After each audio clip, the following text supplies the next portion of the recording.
अस्सलाम वालेकुम दोस्तों, एक्स्ट्रा पॉपुलर वीडियो की तरफ से मैं हूं आपका अपना दोस्त। कैसे हैं आप सब? उम्मीद है ठीक ठाक, खैर खैरियत और मज़े में होंगे।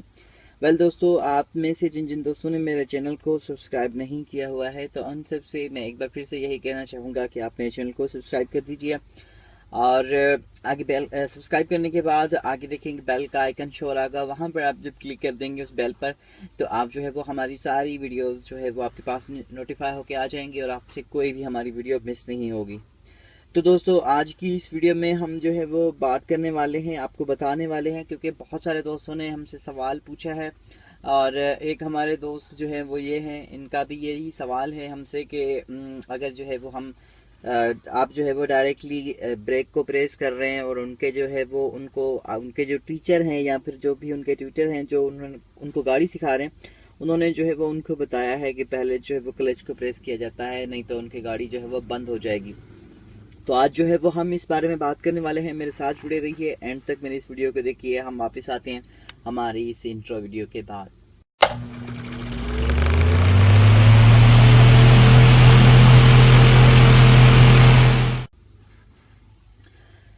दोस्तों, आज जो है वो हम आपको बताने वाले हैं कि क्लच और ब्रेक को आपने किस तरह से इस्तेमाल करना है और किसको आपने पहले प्रेस करना है, किसको आपने बाद में प्रेस करना है।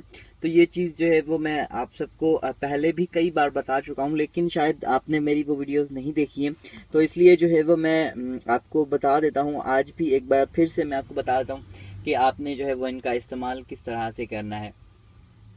दोस्तों, आप देखिए, जैसा कि मैंने आपको पहले ही बताया हुआ है, ये लेफ्ट पर जो है वो ये है क्लच और ये जो सेंटर में है ये है ब्रेक और ये है एक्सीलरेटर। ठीक है, तो यकीनन ये चीज़ें तो आपको पता ही हैं। तो अब जो है वो फॉर एग्जांपल आप गाड़ी को 100 से ऊपर लेके जा रहे हैं। फॉर एग्जांपल आपका ये पाँव जो है वो आपने यहाँ पर रखा हुआ है और आपका जो है वो राइट पाँव जो है वो एक्सीलरेटर के ऊपर है और आप ऐसे अगर 100 की स्पीड पर जा रहे हैं। अगर 100 की स्पीड पर जो है वो आपको सामने कोई रुकावट आती है या फिर कोई मतलब ऐसी जगह या ऐसी चीज़ आती है या कोई टाउन सामने से आ जाता है, आपको गाड़ी की स्पीड स्लो करनी पड़ती है। फॉर एग्जांपल अगर आप जो है वो 120 की स्पीड पर जा रहे हैं और आपने जो है वो तकरीबन 80 की स्पीड करनी है, तो यहाँ पर जो है वो आपको क्लच दबाने की कोई ज़रूरत नहीं है। आप जो है वो ब्रेक को डायरेक्टली प्रेस करके आप जो है वो गाड़ी को स्लो कर दीजिए और फिर जो है वो आप जब देखें आपकी गाड़ी की स्पीड स्लो हो गई तो आप अपना ये राइट पाउंड जो है वो फिर एक्सीलरेटर के ऊपर लेकर जा सकते हैं। यहाँ पर जो है वो आपको क्लच दबाने की कोई ज़रूरत नहीं है। अगर आपने जो है वो गाड़ी को और मज़ीद स्लो करना है, फॉर एग्जांपल अगर आपने जो है वो अपनी गाड़ी की स्पीड 120 से 60 या 50 तक मतलब रिड्यूस करनी है, तो वहाँ पर जो है वो आपको पहले ब्रेक दबाना पड़ेगा। जब आपकी गाड़ी स्लो हो जाएगी, जब आपकी गाड़ी 50 की या 40 की या 60 की स्पीड पर आ जाती है, तो उस वक्त जो है वो आपने क्लच दबाना होगा। क्लच आपने क्यों दबाना होगा? क्योंकि अगर आपकी गाड़ी 5th गियर में जा रही होगी और आपने जो है वो मतलब आप 120 पर जा रहे हैं, आपने ब्रेक लगाया और आपकी गाड़ी जो है वो 50 या 60 की स्पीड पर आ गई है, तो यहाँ पर जो है वो अब आपको क्या करना होगा? अब आपने जो है वो ब्रेक पर पाँव लगाया और आपकी गाड़ी जो है वो स्लो हो गई। उसके बाद आप अपने ब्रेक से पाँव उठाएं और क्लच को दबाएं और आप अगर गाड़ी आपकी 5th गियर में जा रही है तो 5th गियर से निकाल के आप इसे 4th में लगाएं और फिर जो है वो आप ऐसा ऐसा क्लच से पाँव उठा दीजिए और फिर आप अपने एक्सीलरेटर को दबा दीजिए। तो ये होता है एक तरीका कि आपने जो है वो मतलब किस तरह से क्लच को इस्तेमाल करना है। अब फॉर एग्जांपल अगर आपके सामने कोई ऐसी चीज़ आ जाती है, अचानक से कोई चीज़ आ जाती है आपके सामने, तो ऐसी कंडीशन में आपने क्या करना है? आपने क्लच को बिल्कुल इस्तेमाल नहीं करना।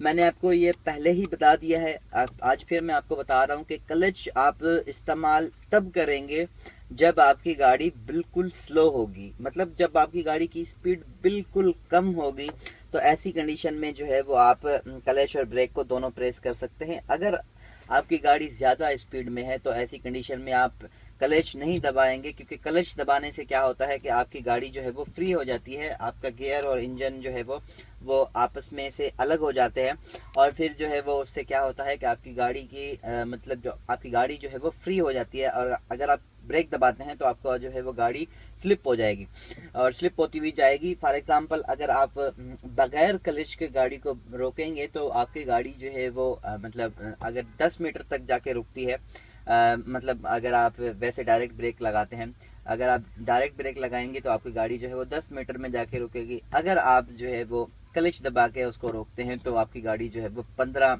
मीटर तक के बाद जो है वो जाके रुकेगी। क्यों? क्योंकि आपकी गाड़ी जो है वो फ्री हो जाएगी, पूरा लोड जो है वो आपकी गाड़ी का जो है वो मतलब ब्रेक के ऊपर आएगा और ब्रेक जो है वो फिर टायरों पर ही गाड़ी रुकेगी। जाहिर सी बात है गाड़ी खुद को नहीं रोकेगी। वैसे अगर आपका इंजन उसको जो है वो फॉर एग्जाम्पल अगर आपकी गाड़ी गियर में है, आपने क्लच नहीं दबाया तो आपका इंजन जो है वो भी गाड़ी को रोकने में मदद करेगा। आप सिर्फ और सिर्फ ब्रेक के ऊपर जो है वो नहीं करेंगे, मतलब जो भी कुछ होगा डिपेंड आप ब्रेक पर नहीं होंगे, क्योंकि उसके साथ इंजन भी गाड़ी को आप रोकेगा। तो ये चीज़ है, इस चीज़ को अपने जहन में बिठा लीजिए कि आपने जो है वो आपकी गाड़ी, अगर आप फॉर एग्जांपल आपकी गाड़ी 100 की स्पीड पर जा रही है, वहाँ पर आप सोचें कि मैं क्लच दबा के फिर जो है वो ब्रेक को दबाऊं, तो ऐसी कंडीशन में आपकी गाड़ी बिल्कुल आउट ऑफ कंट्रोल हो जाएगी। और आप ये कभी करके देखिएगा, जब कोई बड़ा रोड हो तो आप उस पर ये चीज़ करके देखिएगा, प्रैक्टिकल आपको पता चल जाएगा। तो अभी जो है वो इसको ज़्यादा मज़ीद मैं नहीं कर सकता हूँ एक्सप्लेन, बस मैं आपको इन शॉर्ट के यही बता देता हूँ कि आपने जो है वो कभी भी आपकी गाड़ी बंद नहीं होगी अगर आप ज़्यादा स्पीड में डायरेक्ट ब्रेक दबाएंगे। तो अगर आपकी गाड़ी की स्पीड स्लो हो गई है, आप 20 किलोमीटर पर आवर की स्पीड पर जा रहे हैं, आपका जो नीडल है, इसके मीटर की जो सुई है वो 20 की स्पीड पर है या 10 की स्पीड पर है, तो ऐसी कंडीशन में जो है वो आप क्लच दबा के ब्रेक लगा सकते हैं। अदरवाइज जो है वो आपने कभी भी क्लच ब्रेक के साथ नहीं दबानी है, क्योंकि ये आपके लिए नुकसान है।